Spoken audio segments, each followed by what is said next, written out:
Welcome, Tiny Hands, Big Dreams, here in southern Ecuador. So we get a lot of questions. We get a lot of interaction with people from our site, from the blog. We are in the there's a lot of people interested in our perspective since we are like the only ones kind of where we are. There's nobody else around doing what we're doing. So we thought, hey, let's do a video. Let's talk about it. Let's give not only our perspective, but some on the ground like information. There's not a ton out there. If you're interested in moving to southern Ecuador, specifically rural, this is a great video for you. So we're off grid. We're completely as independent as we can be at this point in our lives. We're working towards more. Here's what we're going to talk about specifically in this video. So there's questions about the safety of where we are, the language barrier, healthcare and its accessibility, the cost of living locally versus income, government interference or your ability to be left alone, and how it relates between here and the U.S., the food, the air, the water, the cleanliness of it. There's a lot of assumptions. There's not a lot of facts. So we're going to try to get into that a bit. And then the so-called Gringo Tax, which is always an interesting subject, and our perspective is maybe a little bit different than the norm. So I think the first thing that we kind of have to determine is where we're coming from, our perspective on things. I think we've talked about before, and I know I've written about it before, the difference between an immigrant and an expat. An expat is kind of the term I think thrown around the most for a foreigner living in a certain country. Definition-wise, I think that they mostly mean the same thing, but they've come to have certain connotations. I would not call us expats based on our experiences with other expats in other areas of Ecuador. We don't identify with them, put it that way. So you get there's two crowds. There's the expats, very much they want their little Shangri-La, and they want it somewhere where the dollar goes further and the weather is nice. They want to bring a lot of their culture, what they're used to here, and don't really necessarily want to intermingle with the culture of Ecuador as much. They want to look at it from an outside perspective, like, oh, that's cool, but I'm going to be over here with my culture and my typically American ways, or whatever country they're coming from. But this is typically, Americans, Canadians that have moved here. They want to see their brands in stores. They want to have things to their standards, their likings. They want people to respect their holidays, even though that's not the holidays of the people, the land, and the history that exists here. I also have to say, you can't come here as a foreigner and celebrate whatever holidays you want to, but there's a difference between doing what you want at home and then trying to push that onto the Ecuadorians here who really just have their own ways of doing things and don't necessarily want anything to do with you as a foreigner if you're pushing it on them. So, and one of the things that we've noticed is there's a lot of expats here who, if they're talking about the country that they moved from, they'll use the term back home. If they're talking about price differences, they'll be like, oh, well, back home it was this much. It's always struck me a little odd. I didn't notice it until recently that it was really something that a lot of them did. And I personally would never call the U.S. home because we're here. This is our home. Home is where you hang your hat. My hat's hanging downstairs. We're making this our home. Once you hear that, and then you're like, wait a second, and then you go back and you watch some people's videos, and they're like, they literally always refer to the States as back home. Oh, when I go back home to visit, when I this, or something, I'm going to get this stuff from back home. Where do you belong? And you may think that's just a word, but when someone says it regularly, I think it has something more to do with their mentality about being here.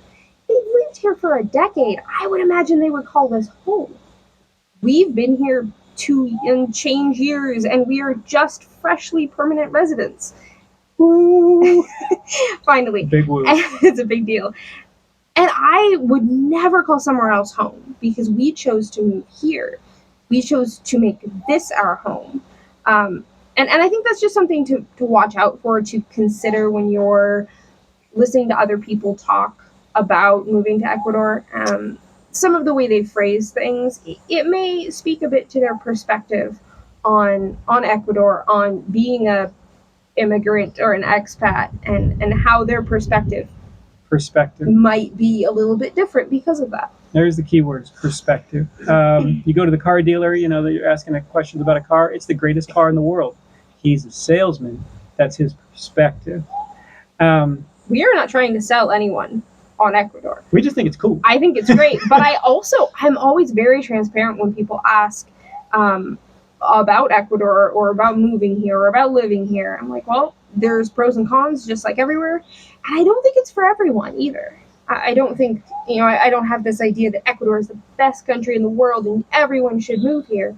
I very much don't think so. I think that you should look at the pros and cons. You should research, you should visit, and then make up your own mind for yourself. Make a spreadsheet. Spreadsheets are great. Put a big spreadsheet. Everything that's a deal breaker, you put on that spreadsheet. Everything you want, you put on that spreadsheet. Everywhere that you're thinking about, you put on that spreadsheet. You start to go down the list and you do your homework. We did our homework. There was only two winners. There was here, number one. Number two, Eastern Tennessee. Northeastern Tennessee. Very small, not huge. Lovely place. Really fond memories of it. I've recommended it. Still in the United States. We chose not to be. Still limiting in certain areas freedom, strangely enough.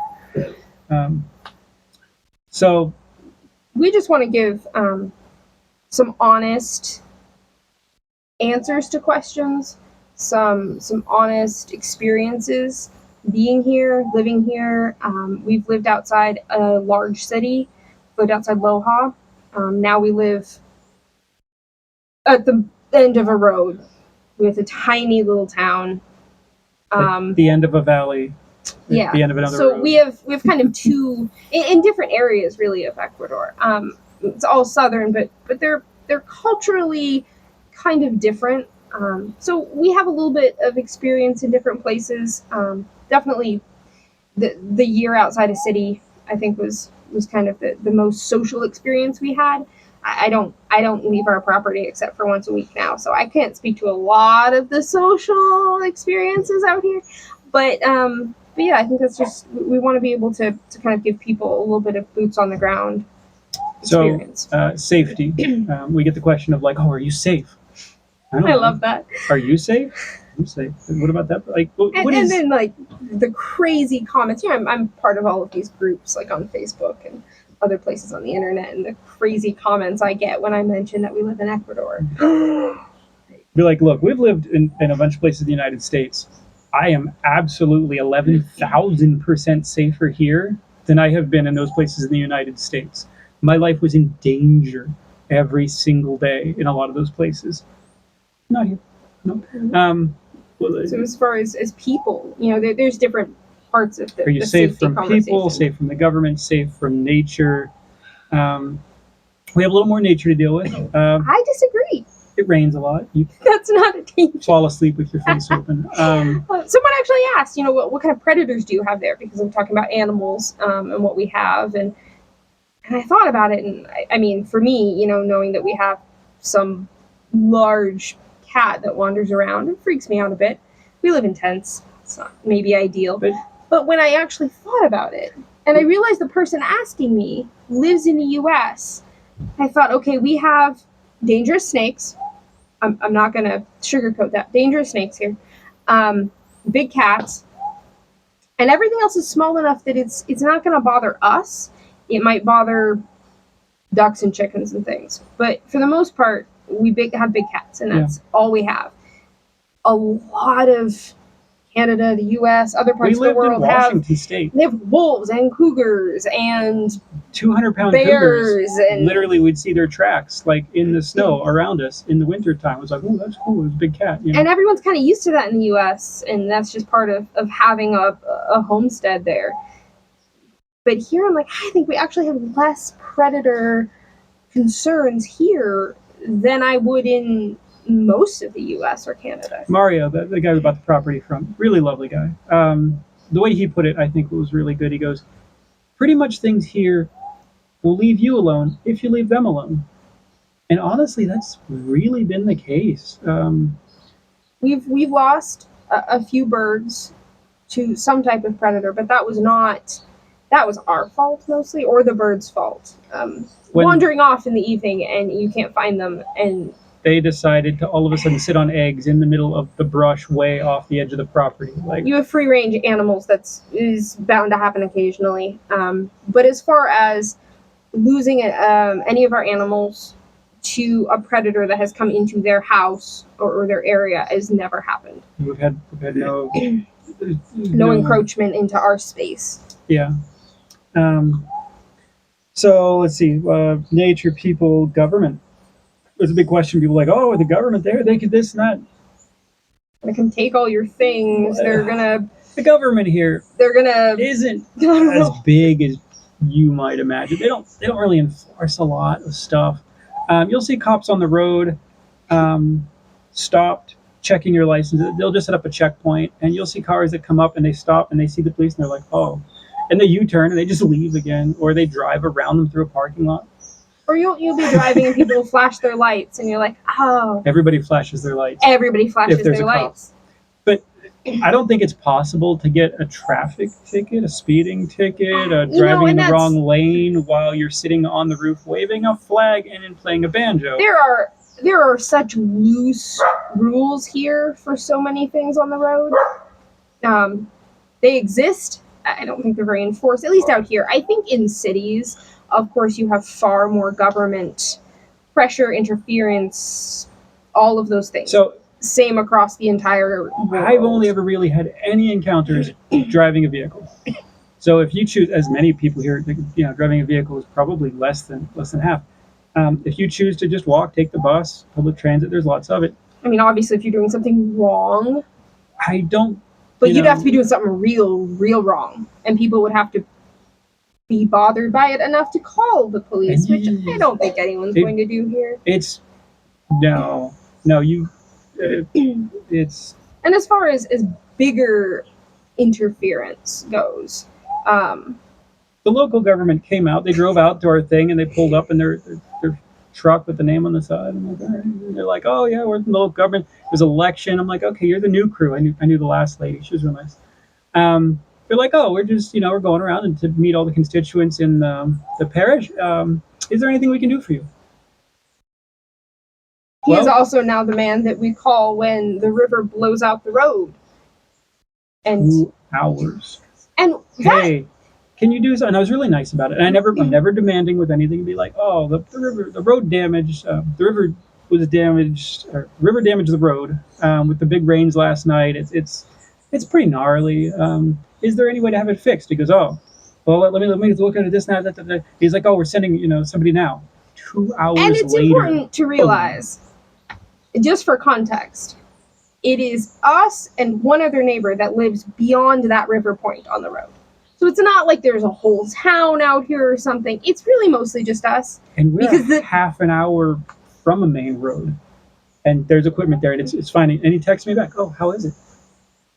Lovely, thank you. It's smooth. We've crossed it. We went to the store. So if you want to talk about really local government, is fantastic. Yeah. I've never had any sort of positive or otherwise experience with any local government in the U.S. Like they're nameless, faceless people for the most part. Now, when you get into the bureaucracies, I've had to get paperwork from the governments to send off and things certified. Or you get into getting our visas and dealing with all that. You go and you pay for a thing, and you take it to a window, and you get a thing, you go back and you pay a different window, and you go over here, and you do this, you do that, and you dance around, you do your thing. The easiest answer is hire a lawyer who knows all of these crazy little routines, and they're not that expensive to take care of all of it at the upper levels, which is the only real interaction you're going to have is like getting your visas. And As past far as that, it being like some sort of safety thing or interference in your life, my goodness, the government of Ecuador could not possibly care less about us, even as foreigners. So when I We do looked not at matter. the United States and the level of interference, if we want to just do a thing, build a house, build a farm, what are you going to do to impede that? Every Everything. occurrence in the United States was like crazy thing. There's something. Is there an endangered animal? There's, oh, did you get a permit? You this, you that. Well, your neighbors complained. It's a full stop. It's something else. It's this. Look, I It's just want to so build a little farm. You stressful. can't do that. You can't live in this thing. You can't do that with your child. You have to send them to this school, this thing. We have to teach them this other thing. You can't collect rainwater. Why can't I? It's insane. Here, nobody really cares. No one worries. Everyone takes care of themselves and maybe their neighbors. If you're not an a-hole, you can pretty much do whatever you want. Now, there's if you go to the big cities, there's car repair guys who literally they open their doors and there's only their tools inside the gate, and then they come out and they work on cars on the side of the street. They're literally using the public road as their like garage. I've never seen anyone get in any sort of trouble for that. No, sure, you can use it. It's not people dry coffee and cacao on the roads and the sidewalks. The government comes in, puts a nice sidewalk. People, boom, there's corn out there. People walk on the road. They go around. The local governments seem to always be trying to better, especially rural areas. You know, they'll put a new road in. They'll get power. They'll get water to some of these more rural communities that didn't have that. To improve the quality of life Honestly, of it's residents. only positive. I'm sure there are negatives. I'm sure there are people in government, just like anywhere, that are not there for the right reasons. But for the most part, the government is rather hands-off unless they are actively trying to help you. Hardly recommend it. The language. My Spanish sucks. My Spanish sucks. I thought my Spanish was better. Conceptually, my Spanish was better than it is in reality here. So there's also, this isn't classical Spanish. It isn't Spain Spanish. It isn't Mexican Spanish. It isn't the Spanish on your cool app that you're learning Spanish. It's even different. though it's, I started learning it years before we were going to come here. I learned it in middle school and high school and highly regret not continuing that. So I would just recommend just learn Spanish regardless, because honestly, like, there are so many places that speak Spanish. I think it's So useful. we muddle through it. I try. I know some things. I know. I get my way through. I used the translating app until they updated it, and now it stopped working. Thanks, Google. And I've been getting better. And people like, well, they're willing to try, willing to think. I'm like, oh, I don't understand that. This word, this thing. And, okay, so we get back and forth, and I just try to explain using different words sometimes. And it's always worked out. For the most part, everyone is incredibly kind and patient about it. There are going to be some people who aren't, which is totally fine. I'm not sure I would always be as patient if the roles were reversed and I was in the middle of trying to sell people something. I get it. That's fine. Mostly everyone is super patient. I think the main thing that has been a bit of a struggle for me is that I tend to do things sort of by the book in some ways. So, okay, well, I'll learn Latin American Spanish. That must be right. That's what you learn. It's where we are. It's fine. It's not. It's just not. And then have you ever gone to rural places in the U.S. and you're lucky to understand somebody out in like rural Texas thing. I went to an animal auction in Tennessee, and I swear the only thing that man said the whole time was hibbity bibbity, and we just sat there like, what is he saying? I think other people had a better idea than we did. The kid and I were like, that's English. Well, I remember when we had just freshly moved to Tennessee, which it's Tennessee. It's not a foreign country. It's all English, mostly, kind of. But there's and rural dialects. Someone called me from like the feed store and we're trying to get something. Yeah. And I just blinked. I'm like, I have no idea what he said. And I'm like, okay, I think I know, but it could have been a different language at that point. Yeah. The thick accent that I could not understand. By the time we moved out of Tennessee, we could understand him a little bit. Oh, I could understand him just fine. But here, there are too many different dialects to be able to just say, I know Spanish and I can talk to everyone here. It's just not possible. So I think that's something, even if you've learned Spanish really well and you think you're very fluent in it, you're probably not going to be fluent here. Yeah. So don't come in with the expectation of, I know Spanish, it'll be fine. I just don't think you do. Knowing Spanish it is a huge sell. Know that there's it'll be an adjustment. Yeah. Healthcare. We get the question of like, oh, is there healthcare there? Oh, like well, there's a local witch doctor.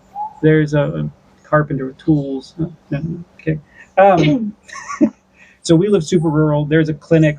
It's really basic. Mostly it refers people out. There's a hospital an hour away, what they call a basic hospital. It's huge for a hospital, but it's basic. I had a problem with my hand, and I had X-rays and blood work and things and something else. Doctor appointment. It was all pretty decent, at least like normal kind of quality. Also free, paid for by the public healthcare system, which is kind of neat. Now there is private healthcare that is better. You can get different tests and other machines. I had they recommended an MRI, and they said, well, the MRI it's about a month or two wait for the MRI. And I'm like, okay, and they're like, or you could go get a private one, and it's the next day. Like, seriously? They're like, oh yeah, like you just go for okay. Well, how much is it? And I said, well, it's very expensive. And they're like, it's maybe $250 for an MRI. Yeah.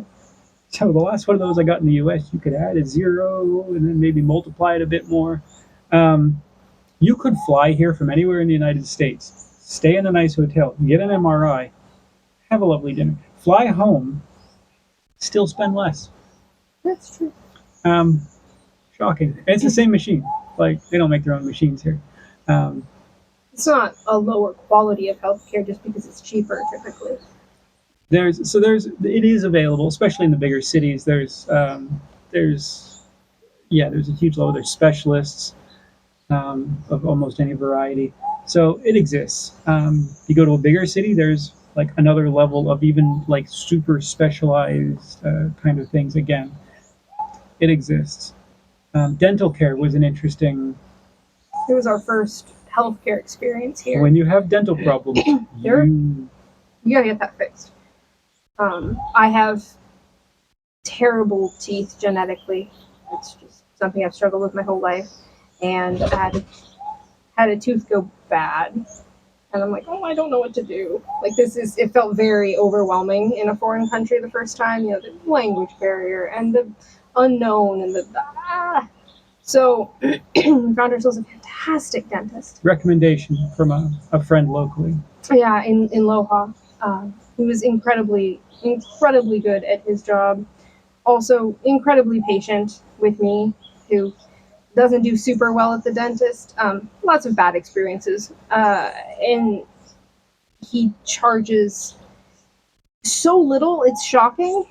So he's very patient and tries to understand the problem. The thing, we're translating it all on the phone, and then I look over and I see he's wearing latex gloves. I'm like, she's allergic to latex. Which most dentists, most doctors in the U.S. don't use anymore. So I just didn't even think to say it. So he stopped and he grabbed his nurse and he sent the nurse to the supply place some blocks away. Yeah. He came back with a whole thing of black nitrile gloves, and he's like, "These work." And I'm like, yes. Wow. So thanks.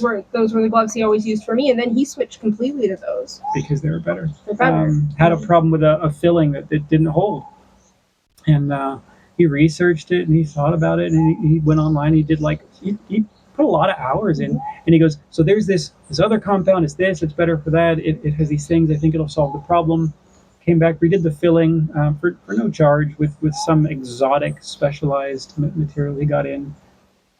And he remembers all the little odd quirks about me in particular, which I appreciate so much. As someone who has not had the best experience, going into him knowing he knows exactly what to do, he knows what's going to hurt, he knows what's not. Typical visit, Honestly. for problems, things, fixes, something. It's like $20 for an extraction.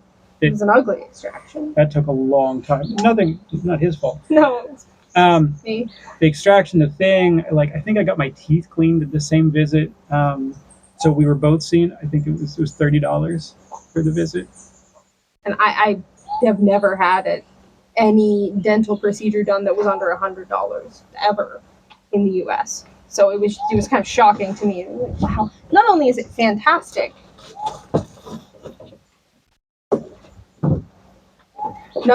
absolutely fantastic, but it was also incredibly cheap. He has his own place now. He was leasing space in a different office. It's beautiful. It's gorgeous. It looks like an Apple store. When you go in and there's these lovely like paintings on the wall and it's all just gloss white and you're like, wow! Like invest in all the best equipment and stuff. Continues to do a lot of education. Literally 20 bucks typically. Yeah. $30. No, I mean it's not all going to be a great experience, but that's no different than anywhere in any country. It's better than I've ever had in the U.S. Been to a lot of dentists. So, healthcare 3. Moving on to cost of living versus income. This is a bit of an assumption. It's not necessarily wrong, but I think it needs a little bit of extrapolation, perhaps. It's so cheap to live there. It's like the main thing that everyone says, the cost of living is so low. If you have a pension, if you have a good savings account, you think, yeah, it's cheaper. If you try to live and work here, it's maybe kind of expensive because things that are the same all over the world, your cell phone, it's made in China, it's engineered somewhere else, that price is kind of the same price worldwide. Well, that's a larger share of your income here. If you exclude some of those luxury things, yes, food things are cheaper. We pay $2.50 a pound for any piece of the cow that you want. The pig. Yeah. But I mean, the minimum wage here is $460 a month, I think now, which isn't that much. Of course, that's only the minimum. But if you just look at that versus the minimum in so much of the U.S. now. But you can rent in a lot of places a really nice house for $300 or $400, like a good sized house. Everything else, can be cheaper. So if you're playing with U.S. money and you're bringing U.S. money, it's really cheap. If you can continue to make U.S. levels of money, even at like the absolute, like what would be complete poverty in the U.S. If you can make that level of money, you're actually great here. You're great. So it's just something to keep in mind that people say the cost of living is so low here. But if you intend to work here and make Ecuadorian income, the cost of living may be a little bit higher, relatively speaking, than you might assume. We're going to just touch on government interference, more versus less here, there. Our perspective is it's way less here. I mean, we've talked about that. There's just less government interference, but that also goes for crime for the most part, which is sort of an interesting thing I didn't realize. It's what we call a familial society. It's family based. You have to kind of work in a society. People have to kind of get to know you, and once they do, like you're now part of that community. There was an incident here about a year ago. Kid was caught breaking into somebody's house, pilfer things, late teenager, something like that. It made the news. The police were called when the police come on duty in the mornings because he was hanging from a lamp pole by his feet. Pretty effective way. Now, they didn't really hurt the kid,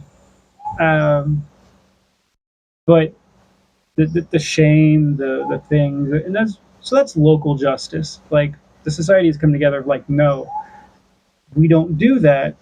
You don't do that. You'll never do that again. So a lot of those sort of petty crimes are kind of was taken care of. Government really not involved. Okay. I don't even think that they arrested him. The I police doubt it. took him away and just sort of. Don't do it again. And he's like, okay. I'm sure he'll never do that again. We haven't heard about anything else happening in our like local or nearby cities. I mean, there's the occasional super tiny thing of like, oh, somebody took somebody's saw that they left out for a month on their porch next to the road.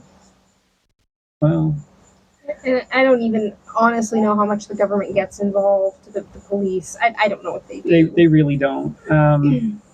But that does mean that you are a little bit more on your own in that sense. Double-edged sword. And that's why I think like having a good relationship with your community is important. We'll have each other's backs. Something happens. I mean, they were getting cows stolen. The neighbors. Well, there was a cow. A cow. Okay. Yeah, someone. Which is kind of a big deal, honestly. Rolled in with a truck, Yeah. and well, people just put their cows like randomly up on the mountain on who knows whose property, and they'll just put all their cows up there and they'll eat and they'll take them away again. Like there's nobody around. So somebody stole a cow. It was a big deal, and everyone was telling us about it. And they were mad, so they chained the road. And I'm like, with a giant half-inch cable. Like, Okay, can you not cable my road? And he's like, well, somebody stole a cow. Like, we don't sell do that. Okay. Like, please don't cable my road because I have to like go on this trip. I'm gonna come home like late, and I don't want to hit the cable. I don't want to be stopped. I don't want to wake you up in the middle of the night.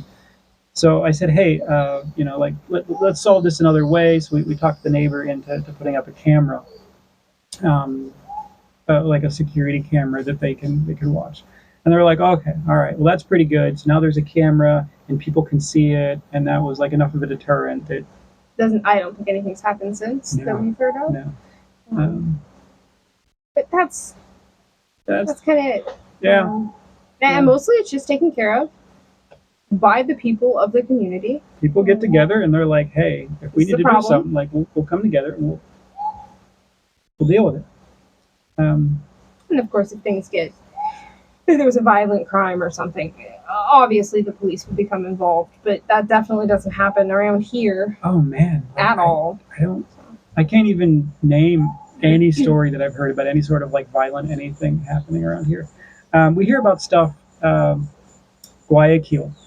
Now, saying something happened in Guayaquil, like there was a carjacking, there was a robbery, like, oh, that's like saying there was a carjacking in Chicago and you're in rural Arizona. We should be afraid. There's crime. And then somebody calls you from like, your mom calls you from California. You're like, oh my gosh, I heard there was a crime. Are you okay? You'd be like, I am 1,000 miles away from that. It is a totally different universe of place. We chose rural. We wanted a big farm. You can buy land pretty cheap, like $1,000 an acre. You can buy a lot of acres for that. And rural, there's really not a problem. Get into your giant cities anywhere in the world, your giant city problems. So we hear there's an assumption, a thing. It gets passed around where this.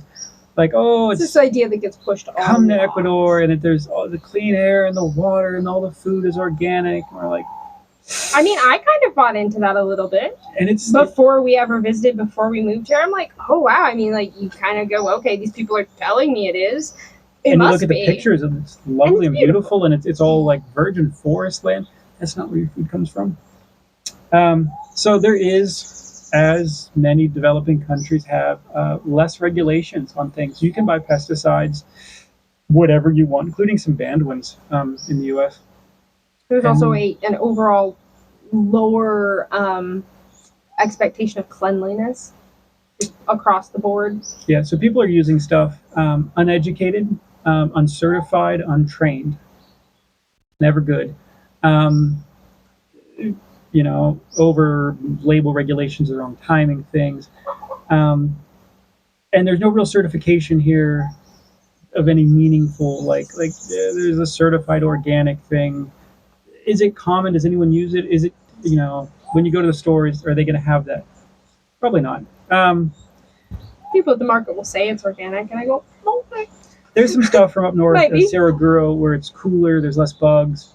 They say there's no spray. more organic, They but s- I wouldn't actually assume anything truly is. they seem like trustworthy people. So you have to know your food source. You have to know where it comes from. We're going to grow our own. End of problem. The rivers. There's contamination in the rivers. There was gold mining. They've used mercury. Well, we've witnessed some of the more localized forms of pollution. Everyone washes their laundry in the rivers. It's just a common practice. Lack of sanitation systems means there is a drain pipe to the river from their house, shower, toilet, whatever, just into the river, from their pig farm into the river. So you get biological contamination. So there's contamination in the rivers, from the air if your neighbors burn something. The food, not necessarily organic. I feel like if you wanted certified organic, you have better options in the U.S., Canada, Europe. Is probably a lot better. But you'll also pay for that certification, which means varying things. Really, you're just going to be better off growing it yourself. But I'm always going to say that because that's just your only foolproof answer there. Because anywhere, like there can be counterfeits, there can be mislabels, there can be all sorts of stuff. Loopholes. But as a blanket statement, people are like, oh, well, the air and the food and the water, oh, it's so clean and organic. Like, just it's just something to understand that isn't honestly, it's just honestly not true. It's not an accurate blanket statement for the country. Does it exist? Yes. Are you sure that's what it is? Are you sure you can get it, or is it going to be where you're going to be? Is it? There's so many issues, ifs there. If you're near any amount of population, your water at least is not going to be clean. It's just not. But I don't think that that's any different from anywhere. I wouldn't call city water. I mean, the water that we had in Tennessee was not clean. Different places have had different contaminations everywhere I've lived. The water here, while it started clean, then they processed it, they added stuff to it. It got kind of weird here. Tennessee had a biological contamination issue. If you can find, and I mean, this goes back. We're going to also do a video on finding a property here, and one of the main things that we looked for was a water source. So if you want clean air and water, go very rural and have your own water. That being said, our air and our water come from there. Come from out of the Amazon. Probably the cleanest water and air on the earth. The air we breathe is lovely. Just because scentless. Of where we are situated. It is highly oxygenated. We chose that. But that is just not going to be true of all of Ecuador. So knowing that, it's just knowledge is power. Put it on your spreadsheet. What's important to you? Some people want to live in a city or near a city. Okay, cities smell to us. We don't. It's not our thing. Yeah. That was 6, 7. The Gringo Tax. It's one of those things that we got told a whole lot. A lot of finger shaking about, like, you better watch out, those people. You're gonna get screwed. And it's always those people. Like, wow. Those people. Which you're gonna get screwed. They're gonna try to get you for everything. We told the guys, like, oh, you better watch your car. You better label your parts that you give the mechanic, because he'll put used parts in your car and charge you and keep your new ones. Wow. And there was definitely a point when we were freshly here, felt a little raw and vulnerable. We were like, is this really the way it is? Like, oh God, did we make a mistake? Oh no. Okay. No. We have had terrific experiences. I have a mechanic in Loja. It's just like, I don't know. He's on the side of the road and my car is broke. Wonderful man, very intelligent. Absolutely beyond honest with everything. Just, it's been great. We've had an opposite experience. So I walk up and I'm friendly and I'm warm and I talk to people. I treat them like a human rather than like walking up and having that mentality that you're going to try and cheat me and I'm going to have to try and like steal back something in an interaction. And there's this expectation that you go into an interaction with. Right. And there are so many people here who expect, typically as an expat, that they're going to get gringoed. So we go to the local market, the central market in Loja, and we're just like, oh, like buenos dias, like this and that. We're looking for these things, and the people are like, okay, we'd go back every week, and We kind of get our favorites, and we get our they see us favorites, every and week. they smile, and the things that they give the kid a free, carrot or something. And I remember, so we just want this because they're nice to us. They give us good prices. They have good produce. Okay, so we're buying stuff. Lady comes up, a local Ecuadorian woman, very nicely dressed. And she's like, I want this. I'm only going to pay this much. Oh, it's this much. It's this much. Back and forth, back and forth, back and forth. She just like interrupted like our whole transaction, and then finally, she like gets something. She's It's like, the okay, potatoes. yeah. She gets her potatoes. We looks at me and she's like, we just paid less than her. Like 50 cents or something less. It was not a huge We didn't- deal. But we didn't bargain for it. We didn't like haggle for it. We also didn't show up all nasty and demandy and We were looking down. smiling on and the happy woman. to see her. And, We have had this experience huh. everywhere. It's been really cool. We really like it. We have so many. We go through the market. People say, "Oh, you want this? You want that? I have the fresh garlic you like. I got this. Oh, okay." And it takes a while, I think. Like when we moved from Loja, we had Loja, and we had like the normal people, all the different markets, and they knew us, and we could interact with them. But moving here, you kind of start over with that because especially out here, we're even more bizarre because we're like the only gringos out here. So it was like everyone's kind of like looking at you like, what are you doing here? And that is any flavor of white person from anywhere. So it took us a while of interacting with people. We started out as friendly as you can possibly imagine being, always trying to get to know people. And now, I mean, everyone's just happy to see us and things. And we have like our certain interactions with people, and it's nothing but positive. Yeah. And there's always, or the coconut guy, and he smiles and he waves. And we buy a couple of coconuts, and then he looks at the kid and he's like, extra one for the kid, like free. All right. So we'll take him some stuff sometimes, or something we've made as a snack. It's like, here, like we made this. He's like, be nice to people. What a concept. And be nice to people first. Be nice first. Don't assume that other people are going to make that first move of generosity there. So really, be nice and realize that you're a foreigner, and you're always going to be a foreigner. Now, so extend that kindness first, and everyone just seems shocked that's when now we do. How they think of you as a person from wherever is, oh, these really nice people. The things or something. That's now their impression. Now, the Gringo Tax in an expat hotspot. It might be real. It is real. It's different because the expats, honestly, most of them have a lot of money. And they flaunt it. They flaunt it. They're not quiet about it. It's very apparent. And I think it causes a rather large disparity in those communities. Which then leads to weirdness between the local and the other community. It leads to crime. Because the higher prices leads to crime, you have a house full of fancy electronics they'll never, afford in their whole life. So you get your home break-ins, you get your things, you get it's tension. Mm-hmm. Anywhere where there's tension. Are you an expat? Are you an immigrant? And again, the perspective. This perspective leads your interactions, your experiences. I guess when we moved, I didn't think about that. I didn't consider that there was a difference. I just sort of thought everyone had the same mentality that we did, that if you're moving somewhere as a foreigner, you will try to be part of their culture and respect it. That is not always the case. And I think it's important, and you could look at this from your own personal, how you want your interaction to be. And that's one thing. But I also think it's important. I would want to be a good example of what a foreigner could be, if that makes sense. I don't want to be like, them, they're the gringos. Like I would never, ever want people to think that of us.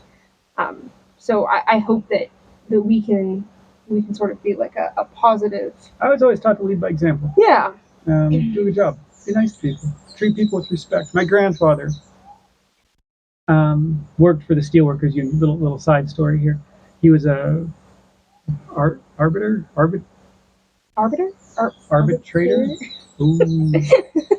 Um, anyway, he represented the workers for the Steelworkers Union, and he would tell me, he's like, look, sometimes you walk in and there's multiple plants closed down, they're on strike, and you've got your union guys on one side, you're supposed to represent them, and on the other side, because there's a son of a bitch, most horrible man you've ever met who like runs the factory and thing, and like he really is like that caricature of this horrible person. You have to respect him. You have to find something that you like about him, and you have to have that interaction. You can't start from confrontation. You cannot come to any sort of meaningful, um, conclusion.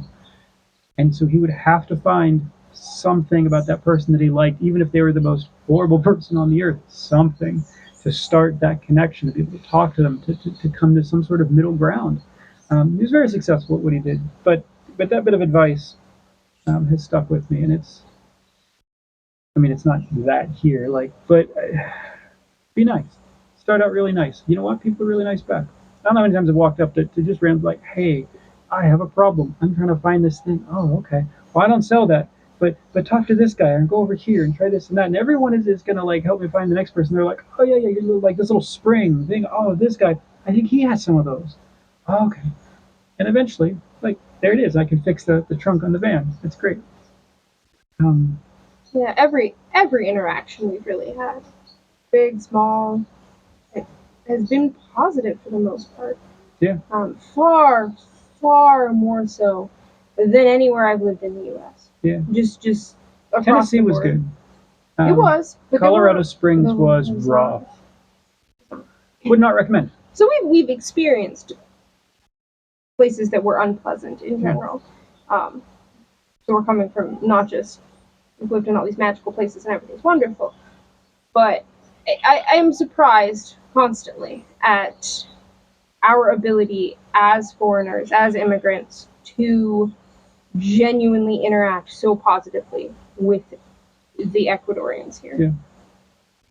And not the jet set crowd. Like we're in a rural area. People here are, by considerations, very poor. They live simply. I call some of them my friends now. So expectations and perspective. Yeah, does a lot. It does. So that was the top things people have asked for. If you have more, leave them in the comments. We put out videos sporadically. Please like, subscribe, share, all the things that will help our channel actually be shown to people, so that people can find us, that we can try to continue doing this. And we'll do more. Yeah. Have good times. All right. Well, that's it. Thanks for joining us.